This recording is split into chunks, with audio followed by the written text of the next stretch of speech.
आई आम्ही चाललो ओट्या भरायला. आता आषाढ महिना आहे तर आम्ही देवीत तर ओट्या भरतोच, पण आषाढ महिन्यात पण ओट्या भरायच्या काही चुकवत नाही. आता आपल्याला जर आषाढ महिन्यात काय आपल्या मूळ स्थानांवर जायला जमेल असं काही नाही आहे, पण ॲटलिस्ट आपल्या आसपास आपल्या कुलदेवीचं जिथं स्थान वगैरे असतं तिथं तरी जावं म्हणून आम्ही आता आई आणि मी चाललो. तर मी तुम्हाला तिथं जाऊन भेटते. तर इथं आता आम्ही पोचलो आहे बघा तुळजाभवानी आईच्या मंदिरात. तर हे आमच्या साताऱ्यातलं खूप मोठं मंदिर आहे तुळजाभवानी आईचं, जे की शेंद्र्यामध्ये स्थित आहे.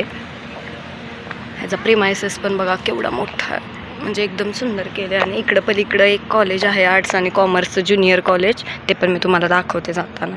आता आपण मंदिरात जाऊया.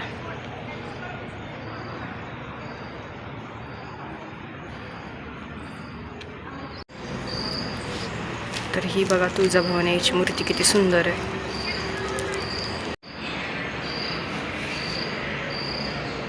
इथे बघा आई ओटी भरते आता. ह्या मंदिरात आल्यावर इतकं छान वाटतं ना. हे मंदिर आहे ना एकदम हुबेहूब तुळजापूरच्या मंदिरासारखं बनवण्याचा प्रयत्न केला आहे. आणि इतकं हे सुंदर मंदिर आहे ना की लोक दिवस म्हटलं तरी इथं येऊन बसतात. म्हणजे त्यांनी बघा अगदी इथं गार्डन वगैरे इतकं सुंदर केलं आहे की अगदी मनच प्रसन्न होऊन जातं. आम्हाला तर हे मंदिर खूप आवडतं. तर तुम्हाला हे मंदिर कसं वाटलं ना हे मला कमेंटमध्ये नक्की सांगा.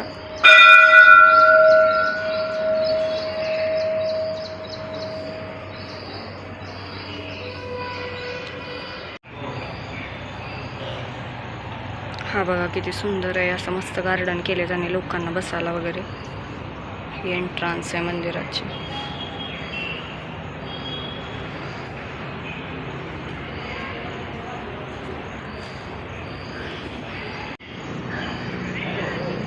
थोडंसं फिरून आहे ना इथला सगळा प्रिमाइसेस दाखवते.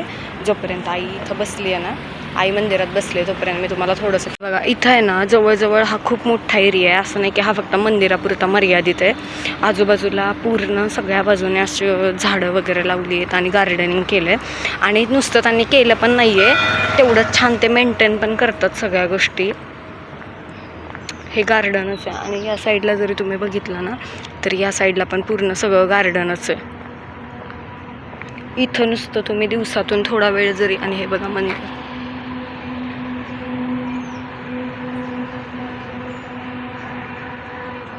येऊन बसला ना तरी तुमचं मन अगदी एकदम.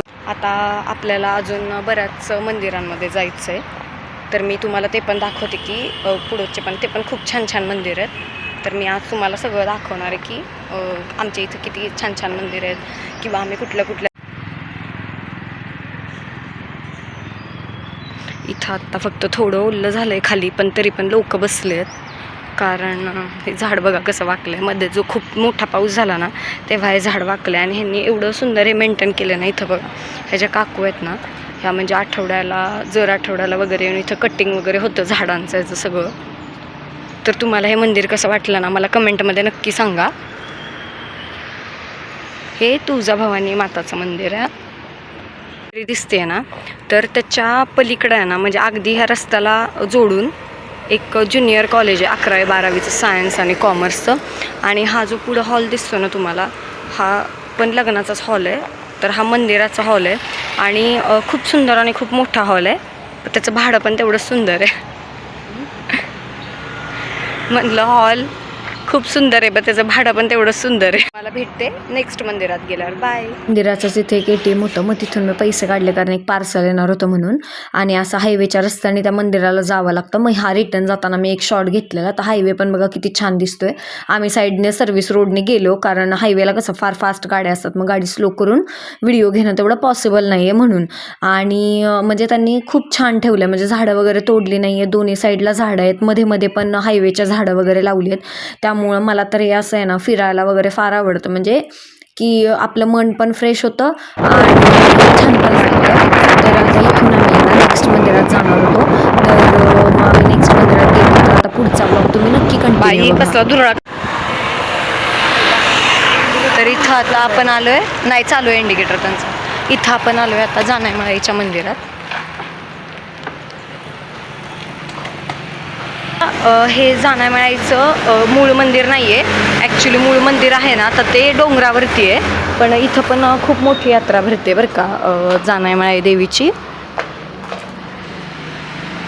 पण आता पावसाळ्यात आम्ही जातो डोंगरावरती पण पावसाळ्यात आता कसं डोंगरावर जायचं म्हणून मग ओट्या भरायला आम्ही आषाढ महिन्यातल्या इथंच येतो. मग जेव्हा जमेल ना मग तेव्हा आम्ही डोंगरावर पण जातो. आता हे मंदिर बघा किती सुंदर आहे.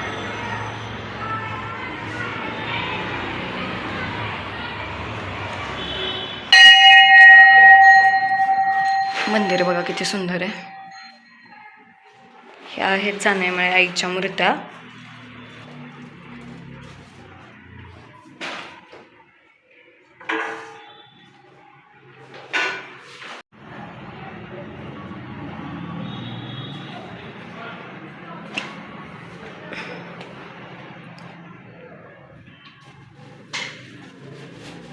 हा तुम्हाला एखादा राजवाडा वाटत असेल, पण हे आमच्या साताऱ्यातलं मराठा पॅलेस आहे, म्हणजे हॉटेल आहे.